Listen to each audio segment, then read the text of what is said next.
తెలంగాణ బీజాపూర్ సరిహద్దుల్లో భద్రతా బలగాలకు మావోయిస్టులకు మధ్య భీకర పోరు జరుగుతున్న క్రమంలో కీలక పరిణామం చోటు చేసుకుంది. కర్రెగుట్టలో ఆపరేషన్ కగార్ను వెంటనే నిలిపివేయాలని లేఖ విడుదల చేశారు మావోయిస్టులు. శాంతి చర్చలకు ముందుకు రావాలని కోరారు. Maoist north west sub zonal bureau Ramesh పేరిట ఈ లేఖ రిలీజ్ చేశారు. శాంతి చర్చల ద్వారా సమస్యను పరిష్కరించే అవకాశం ఉన్నప్పటికీ అణచివేత హింసాకాండ ద్వారా ప్రభుత్వం ప్రయత్నిస్తోందని పేర్కొన్నారు.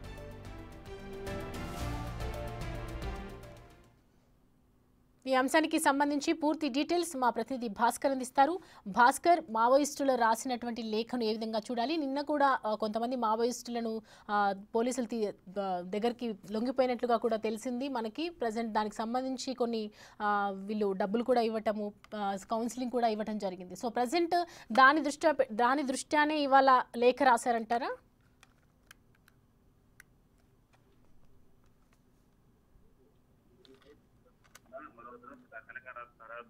కర్రెగుట్టలో భారీ ఎత్తున కూడా గత 3 రోజుల నుంచి కూడా కూబింగ్ చేస్తున్న నేపథ్యం అయితే ఉంది. కొందరికి కేంద్ర భద్రతా బలగాలు మొత్తం కూడా ఒకవైపున సిఆర్పిఎఫ్ కావచ్చు, మరోవైపున డిఆర్జీ సిబ్బంది కావచ్చు, మరోవైపున కోబ్రా సిబ్బంది, బస్తర్ ఫైటర్స్, ఇలా మొత్తానికైతే అంటే రాష్ట్ర పోలీసుల సహకారం ఎలాంటిది తీసుకోకుండానే కేవలం సెంట్రల్ భద్రతా బలగాల వాళ్ళ యొక్క ఆధిపత్య పోరుతో మొత్తానికైతే నక్సలైట్లను ఏరివేసే దిశగా అడుగులు వేస్తుంది కేంద్ర ప్రభుత్వం. దానిలో భాగంగానే ఇటీవల కాలంలో అంటే ఒక్కసారిగా ఒక బీజాపూర్, మరొక బస్తర్, ఒక నారాయణపూర్ జిల్లా, మరొక సుక్మా జిల్లా, మరొక దంతెవాడ, ఈ పరిసర ప్రాంతాలు ఇప్పటికే మావోయిస్టుల కార్యకలాపాలను చెక్కు పెడుతూ ముందడుగు వేస్తా ఉంది. ఇటీవల కాలంలో అమిత్ షా ఆ రాష్ట్రంలో వచ్చిన ఛత్తీస్గఢ్ పర్యటన చేసిన సమయంలో ఒక్కసారిగా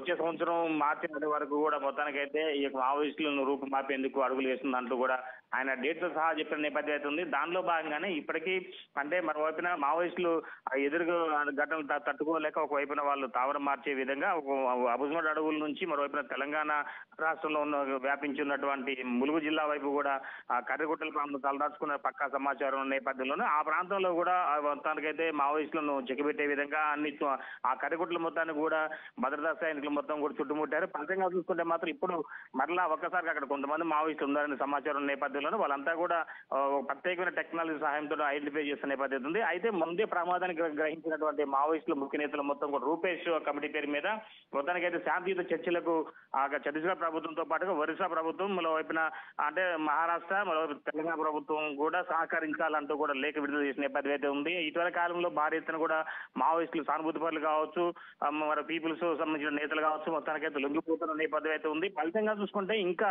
ఇప్పటి వరకు అంటే తమ వైపు నుంచి మావోయిస్టుల వైపు నుంచి శాంతియుత చర్చలకు మేము ముందడుగు వేస్తున్నామంటూ లేఖలు ఇప్పటికే 3 లేఖలు పైగా విడుదలైన నేపథ్యం అవుతుంది. తాజాగా రూపేష్ పేరు మీద అంటే బస్తర్ నుంచి కూడా దంతెవాడ, బీజాపూర్ పరిసర ప్రాంత కమిటీగా ఉండటం బస్తర్ నుంచి కూడా ఈ రూపేష్ పేరు మీద మరో లేఖ విడుదలైంది.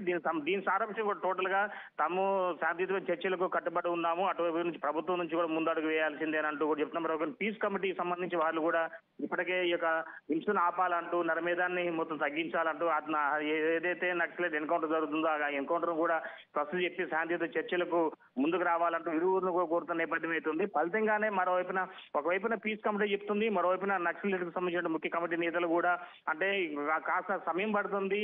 అంటే ప్రభుత్వం ఏదైతే గతంలో లాస్ట్ మంత్ వరకు కూడా ఒకవైపున మావోయిస్టులు ఒక అగ్రనేత నుంచి ఒక లేఖ విడుదలైంది శాంతియుత చర్చల కోసం అని. తర్వాత అక్కడ ఛత్తీస్గఢ్ డిప్యూటీ సీఎం కూడా ఆయనకు చర్చలకు సంబంధించి ఆయన ఒక విడుదల చేయడం కూడా జరిగింది. ఫలితంగా ఇరువురి మధ్యన కూడా కాస్త గ్యాప్ రావడంతో మరోవైపు మావోయిస్టులకు సంబంధించిన కేంద్ర కమిటీ సభ్యులు సకాలంలో అందుబాటులో లేకపోవడం, వాళ్ళకి సంబంధించిన ఎజెండాకి సంబంధించి ఎట్లా చర్చలకు పాల్గొనాలి, ఎవరెవరు పాల్గొనాలి, ఏ ప్రాంతంలో ఉండాలి, ఎక్కడ జరగాలని దానికి సంబంధించి వాళ్ళ నుంచి కీలకమైన సమాచారం కూడా అందుబాటులో సరైన సమయం రాకపోవడంతో మరలా కర్రెగుట్టల మధ్యన మావోయిస్టులు ఉన్నారంటూ మరోవైపున అబుజ్మడ్ అడవులు మొత్తాన్ని కూడా జల్లెడబడుతున్న నేపథ్యం అయితే ఉంది.